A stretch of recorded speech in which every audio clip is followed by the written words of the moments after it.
Remember that promise of $10 a day childcare? A new report shows just how far off some provinces are from the national childcare program targets.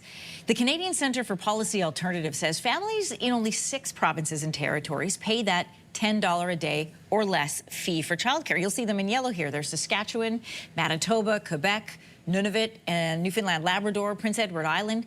But that leaves BC, Alberta, Ontario, New Brunswick, and Nova Scotia, who do not have plans to meet Ottawa's $10 a day target by next April. So for more on what those fees look like right across the country, we're joined this morning from Ottawa by David McDonald, senior economist at the Canadian Centre for Policy Alternatives. Welcome. Good morning. Thanks for having me. Let's look at Alberta, Ontario, and New Brunswick for just a moment. They do have a set childcare fee, but it sits at more than $10 a day. And here's a breakdown. Alberta's is almost $17, Ontario's $22 a day, and in New Brunswick, there's a set between $18 and $21 per day. So it is a set fee well above $10. What's behind the disparity? Yeah, so they're on their way. This is the first step. You move away from market fees, where every individual center charges what they want, towards a set fee that all parents pay the same amount. And then you try to ratchet that set fee down to $10 a day. It's worth pointing out that in these agreements between the provinces and the federal government, the agreements specify an average of $10 a day across all parents.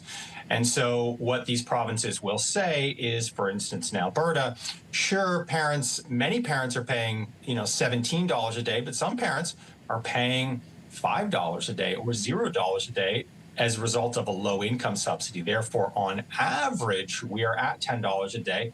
And that is what the language says in those agreements. Now, we'll see whether parents in Ontario, British Columbia, or New Brunswick, rather, think that that's what they understand of $10 a day when they're paying $17 or $20 a day, even if somebody else is paying a lot less.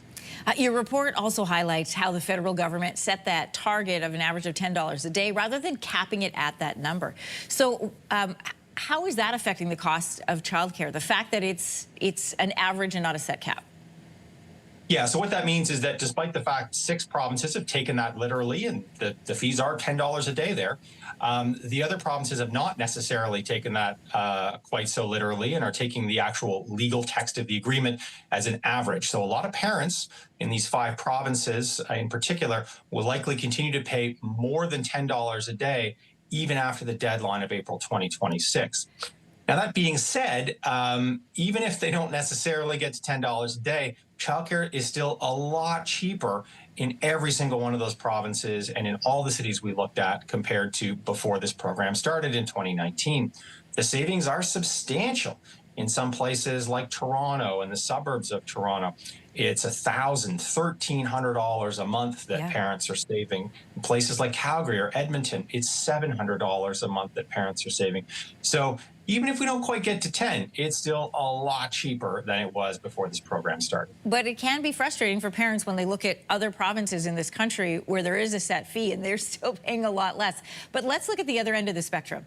Let's look at a couple provinces that don't have a set fee and what happens there. So BC and Nova Scotia, those are the only 2 that don't have that set childcare fee. And here's what it looks like. In Richmond, for example, your report showed that the median childcare fee for infants is $46 a day.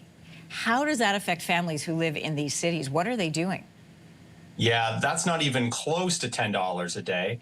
That's actually somewhat cheaper than it was in 2019 by about $200. And so there is some savings there. I mean, just goes to show how much things have changed since the last decade that we've been doing this childcare fee survey.